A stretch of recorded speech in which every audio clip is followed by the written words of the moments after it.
여러분 시를 읽을 때 마음가짐을 한번 떠올려 보시죠. 네, 시 좋죠. 누군가 엄청 아름다운 연애시를 낭송하고 있는데 갑자기 듣고 있던 사람이 빨간 펜을 빡 꺼내 들고 빨간 펜이요. 네, 그러면서 잠깐 가슴이 터질 것 같다고 이거 의학적으로 심근경색 전조 증상인데 당장 팩트 체크가 필요해. 이렇게 외친다면 어떨까요? 정말 끔찍한 상황이네요. 찬통을 다 깨는 거죠. 그렇죠. 아니면 한편의 서정시를 막 최신 스마트폰이나 전자제품 사용 설명서 읽듯이 구절마다 논리적 모순을 따지면서 분석한다면요? 아마 그 시가 품고 있는 진짜 아름다움이나 깊은 은유의 세계는 완전히 다 증발해버릴 겁니다. 아주 건조하고 무의미한 단어들만 남겠죠? 맞습니다. 그래서 오늘 저희가 준비한 문헌심층 탐구, 더 딥다이브의 출발점이 바로 그 지점입니다. 네. 오늘 여러분과 나눌 이야기는 서구 문명을 지탱하는 거대한 뿌리 중 하나죠. 바로 기독교의 창세기 1장, 그 창조 이야기에 관한 텍스트입니다. 창세기 1장 아주 유명한 텍스트죠. 네, 하지만 오해는 마시길 바랍니다. 오늘 우리의 미션은 종교적 교리의 옳고 그름을 따지거나 그 해묵은 창조론대 진화론 논쟁을 하자는 게 결코 아닙니다. 그럼요. 그런 논쟁은 이미 차고 넘치니까요. 맞아요. 수천 년 전에 쓰인 이 고대 텍스트를 역사적 팩트나 무슨 과학 교과서처럼 읽는 대신에 우리 내면의 의식과 존재가 어떻게 창조되는가를 보여주는 거대한 비유적 이야기로 다시 읽어보자는 겁니다. 패러다임의 전환을 탐구해보는 거군요. 네, 어쩌면 우리는 지금까지 창세기를 앞서 말한 그 전자제품 설명서처럼 너무 뻣뻣하게만 읽어왔던 건 아닐까? 이런 화두를 던져보는 거죠. 아주 중요한 접근입니다. 사실 신화나 고대의 텍스트를 억지로 팩트체크의 도마 위에 올릴 때 개인의 심리나 사회적으로 어떤 문제가 발생하는지 짚어보는 게 먼저 필요하거든요. 어떤 문제가 발생하나요? 단군 신화를 한번 떠올려 볼까요? 아, 곰이랑 호랑이 나오는 그 단군 신화요? 그렇죠. 곰이 동굴에서 쑥과 마늘만 먹고 버티다가 정말로 생물학적인 여자가 되었다는 이야기를 무조건 역사적인 팩트로 믿어야만 한국인으로 인정받을 수 있다고 한번 가정해보죠. 와, 상상만 해도 피곤하네요. 매일같이 유전공학적이고 생물학적인 논쟁이 끊이지 않겠어요. 맞습니다. 이야기를 이야기로 받아들이지 못하고 사실 검증의 영역으로 끌고 들어오는 순간 필연적으로 아주 폭력적인 이분법이 탄생하거든요. 폭력적인 이분법이라면 막 이 사실을 믿어야 천국에 가고 안 믿으면 지옥에 간다 이런 구도를 말씀하시는 건가요? 정확합니다. 특정한 교리나 신앙 고백을 물리적 사실로 맹신하는 걸 기준으로 삼아버리면 신앙이라는 게 내면의 성숙이 아니라 우리 편과 적을 가르는 잣대가 되어버립니다. 아, 나와 동일한 문장을 외우는 사람들끼리만 성을 쌓고 나머지는 다 이단으로 규정해버리는 거군요? 네, 배타성이 생기는 거죠. 저자는 자료에서 이런 집단적 배타성이 사실상 집단적 망상과 다를 바 없다고 아주 날카롭게 지적합니다. 집단적 망상이요? 네, 이걸 심리학적인 관점에서 보면 마치 몸의 호르몬 불균형이 온 상태랑 아주 흡사합니다. 호르몬 불균형이요? 신앙의 배타성을 호르몬 불균형에 비유하는 건 정말 흥미롭네요. 구체적으로 어떤 원리인 건가요? 우리 몸에서 그 호르몬 균형이 깨지면 실제로는 외부 위협이 없는데도 몸이 비상사태로 착각하잖아요. 네, 갑자기 막 열이 오르거나 짜증이 나고 그러죠? 맞아요. 인간의 의식도 똑같습니다. 모호함이나 불확실성을 견딜 수 있는 내면의 힘, 즉 의식의 균형이 무너지면 사람들은 극심한 불안을 느낍니다. 아하, 불안하니까 더 꽉 주려고 하는 거군요. 그렇죠. 은유적이고 다층적인 이야기를 있는 그대로 음미할 여유가 없는 거예요. 그래서 그걸 절대 무너지지 않을 굳건한 팩트나 교리로 경직시켜야만 겨우 심리적인 안정을 얻게 되는 거죠. 그리고 팩트에 집착하는 그 강박의 이면에는 거대한 불안이 도사리고 있다 이런 말씀이네요. 바로 그겁니다. 그런데 이 대목에서 진짜 현실적인 질문이 하나 생겨요. 어떤 건가요? 어쨌든 사람들은 그런 단단한 정통교리라는 껍데기 안에 있을 때 안전하다고 느끼잖아요. 다들 진리라고 믿고 발딛고 서 있는 그 세계를 향해 누군가 와서 여러분 그거 팩트가 아니고 그냥 내면의 이야기입니다 해버리면 네. 사람들은 발밑에 땅이 통째로 꺼지는 것 같은 엄청난 공포나 저항감을 느끼지 않겠습니까? 아주 예리한 질문입니다. 그 심리적 저항감은 지극히 자연스럽고 또 필연적인 과정입니다. 필연적인 과정이다. 네. 오랫동안 특정한 교리에 자신의 의식 주파수를 단단히 고정해온 사람들이 그 관성을 깨고 넘어가는 건 결코 평화로운 일이 아니거든요. 엄청난 진통에 따릅니다. 그렇겠죠. 이 고통스러운 전환기를 자료에서는 라디오 주파수를 맞추는 과정에 빗대어 설명합니다. 아, 옛날 아날로그 라디오 다이얼 돌릴 때 그 새로운 채널 찾으면서 나는 지직거리는 소음 구간을 말씀하시는 거군요. 맞습니다. 기존 주파수에서 벗어나 새로운 주파수를 딱 잡기까지 그 사이에는 명확한 소리도 없고 지독한 잡음만 존재하는 혼란기가 있잖아요. 있죠. 엄청 시끄럽고 듣기 싫은 소리 나잖아요. 네, 과거에 굳어진 독범이나 허사와 돌별하는 이 고통스러운 과정을 성서의 언어로는 십자가의 도라고 표현하기도 합니다. 아하. 창세기 1장 2절에 보면 아주 유명한 구절이 나오죠. 땅이 혼돈하고 공허하며 흑암이 깊음 위에 있다. 네, 많이 들어본 구절이네요. 이 문장이 바로 그 어둡고 혼란스러운 과도기적 심리 상태를 묘사한 상징이라는 겁니다. 잠깐, 그런데 그 구절이 우주 빅뱅 직후의 텅 빈 물리적 공간을 묘사한 게 아니었다는 건가요? 우주기원을 설명하는 팩트로 읽으면 물리적인 카오스겠지만 이걸 한 인간의 의식 창조 과정으로 읽으면 완전히 바른 세계가 열리는 거죠. 기존의 자아가 붕괴하고 새로운 질서가 열리기 전에 그 절대 고독의 흑암 말입니다. 와, 이거 들으면서 저는 스마트폰 OS 그 운영체제 대규모 업데이트할 때가 딱 떠올랐어요. 오, 스마트폰 업데이트요? 왜, 그 업데이트 시작 버튼 누르면 갑자기 화면이 새까매지면서 애플 로고나 갤럭시 로고만 덩그러니 뜨잖아요. 그렇죠. 완전히 먹통이 되죠. 맞아요. 아무 버튼도 안 먹히는 그 먹통이 10분, 15분 동안 사람들은 엄청 불안해하거든요. 이거 내 데이터 다 날아가는 거 아니야? 고장난 거 아니야? 하면서요. 맞습니다. 아주 적절한 비유네요. 근데 사실 그 어둡고 답답한 시간을 견뎌야만 이전의 버그들이 수정되고 완전히 새로운 질서를 갖춘 새 시스템이 딱 켜지는 거잖아요. 네, 기존의 낡은 시스템이 강제 종료되고 생명의 시스템이 깔리는 시간이죠. 그 불안하지만 반드시 거쳐야 하는 흑암의 시간을 견뎌냈을 때 비로소 내면에서 빛이 있으라 하는 새로운 창조가 시작되는 겁니다. 아, 낡은 운영체제가 꺼지고 새로운 의식의 화면이 켜진다. 이렇게 읽어내니까 진짜 짜릿하네요. 그렇죠. 그럼 그 혼돈의 시간을 지나서 마침내 시스템이 켜졌을 때 창세기에 나오는 하늘이나 땅, 빛 같은 상징들은 우리 내면에서 어떻게 작동하는 건가요? 자, 여기서부터 아주 흥미로워집니다. 1장 2절에서 하늘과 땅의 관계를 먼저 보죠.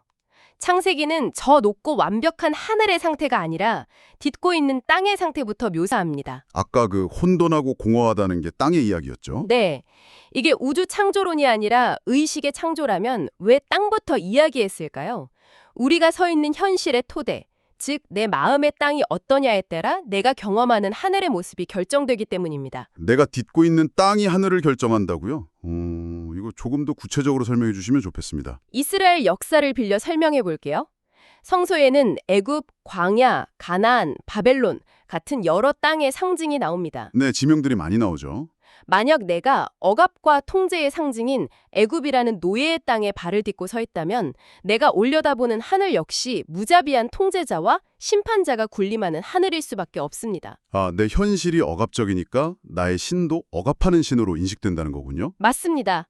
반대로 내가 온전한 자유와 책임이 있는 가나안 땅에 서 있다면 나의 하늘도 평화의 공간이 되겠죠. 성서에 땅에서 매면 하늘에서 매이고 땅에서 풀면 하늘에서 풀린다는 말이 바로 이 뜻입니다. 와, 묵직하네요. 내 마음에 굳어진 현실, 그 땅의 문제가 안 풀리면 아무리 고결한 하늘의 진리를 쫓아도 소용이 없다는 거군요. 네, 그렇게 땅의 상태를 직시하고 나면 드디어 빛이 있으라 라는 선언이 등장합니다. 예이 오르.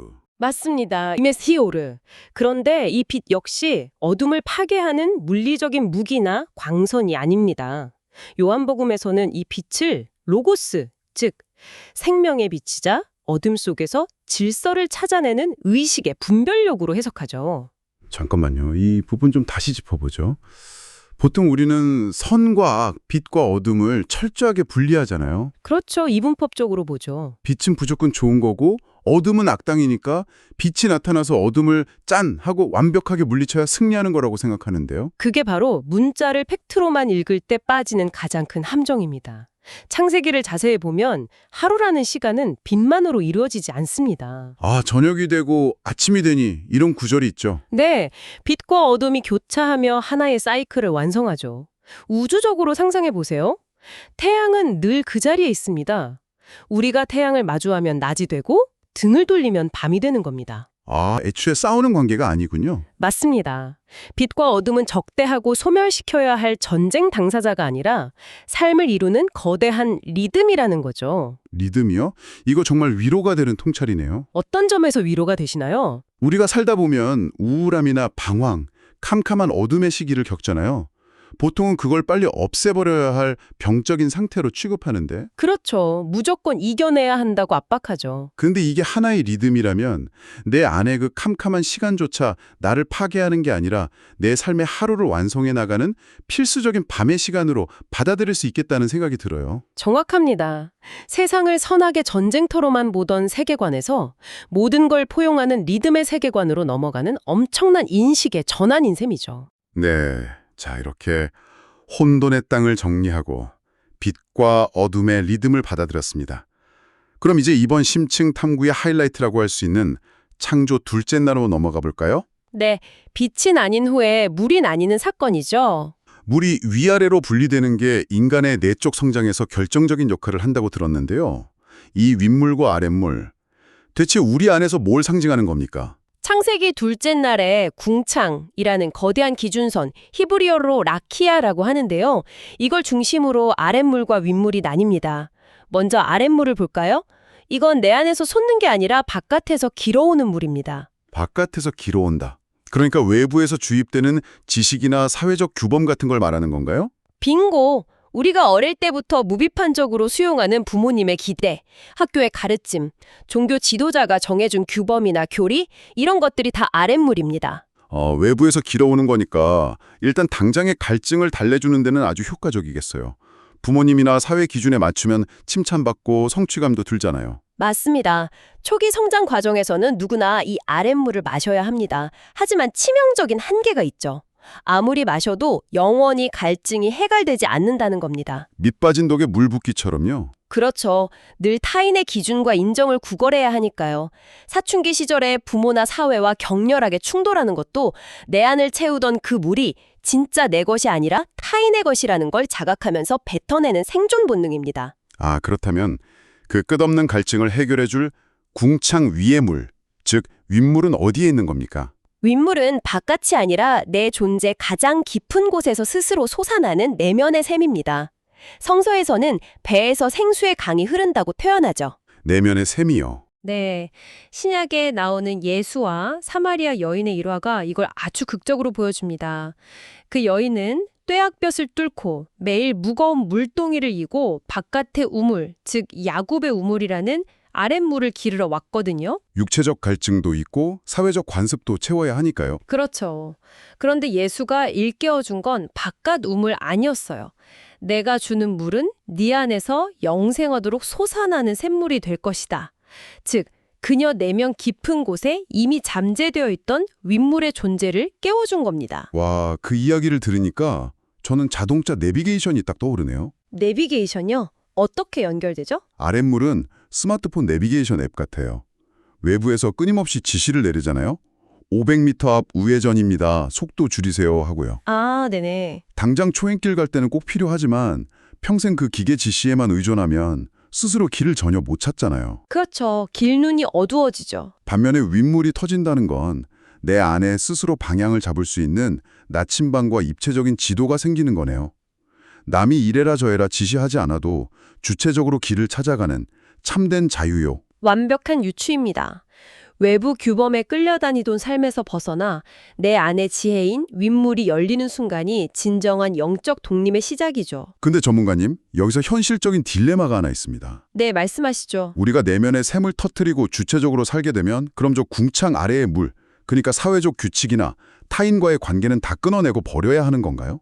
산속에 들어가서 윗물만 마시며 살 수는 없잖아요. 아주 중요한 질문입니다. 결론부터 말씀드리면 버리는 게 아니라 공존해야 합니다. 공존이요? 네.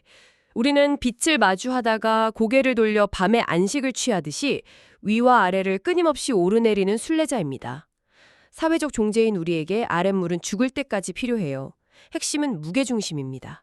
아, 무게중심이 어디 있느냐. 아랫물이 전부인 줄 알고 평생 끌려다니는 게 아니라 내 삶의 궁극적인 나침반은 내 안의 하늘, 윗물에 있다는 걸 아는 균형 감각이죠. 고대 이스라엘인들에게 가나안 땅은 수로를 파서 물을 인공적으로 통제하던 애굽의 관계 시스템과는 달랐습니다. 하늘에서 비가 내려야 농사를 짓는 땅이었죠. 맞습니다.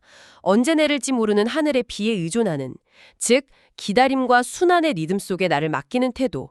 그게 바로 윗물과 아랫물이 조화를 이루는 성숙한 삶입니다. 통제를 내려놓고 자연스러운 리듬에 맡긴다. 정말 아름다운 해석입니다. 자, 이제 오늘 우리가 나눈 긴 여정을 정리해볼 시간인데요. 네. 오늘 우리는 창세기 1장을 과학 교과서로 읽으려는 그 피곤한 팩트 체크의 늪에서 건져 올렸습니다. 문자를 맹신할 때 생기는 배타성의 폭력을 짚어봤고요. 그 껍데기를 깨는 혼돈의 시간을 지나서 빛과 어둠의 리듬을 받아들이는 법도 배웠습니다. 네, 그리고 마침내 아랫물의 한계를 깨닫고 내면의 샘, 윗물을 터트리는 의식 탄생의 이야기로 새롭게 읽어냈죠. 맞습니다. 청취자 여러분, 오늘 들으신 이 이야기는 종교가 있든 없든 지금 여러분의 삶에 아주 직결되는 통찰입니다. 지금 당신의 갈증을 채우고 있는 그 물은 대체 무엇입니까? 네, 한번 생각해 볼 문제죠. 타인의 인정이나 사회적 성공 기준처럼 끊임없이 외부에서 길어와야 하는 아랫물인가요? 아니면 내면에서 솟아나는 윗물인가요? 고대의 문헌을 이렇게 내면의 비유로 읽어내면 우리는 타인을 정죄하는 강박에서 벗어나 내 안에 새 하늘과 새 땅을 열 수 있습니다. 그렇습니다. 오늘 우리는 한 종교의 창조 이야기를 팩트가 아닌 내면의 서사로 다시 읽었을 때 얼마나 놀라운 심리적 자유를 얻는지 보았습니다. 그렇다면 여러분의 삶은 어떤가요? 어릴 적부터 이건 절대적인 사실이야, 당연한 규칙이야 라면서 마치 전자제품 설명서처럼 굳게 움켜쥐고 있는 또 다른 이야기들이 혹시 있지는 않으신가요? 누구나 그런 팩트 하나쯤은 쥐고 있죠. 네, 만약 그 딱딱한 팩트들의 껍데기를 한 겹 벗겨낸다면 그 안에는 여러분의 어떤 내면을 깨우기 위한 진짜 윗물이 숨어 있을까요? 깊은 여운이 남는 질문이네요. 네, 오늘의 심층 탐구는 이 도발적인 질문을 남기며 여기서 마치겠습니다. 여러분 내면의 굳건한 땅에 작은 균열을 내는 즐거운 시간이 되셨길 바랍니다. 함께 해주셔서 고맙습니다. 감사합니다.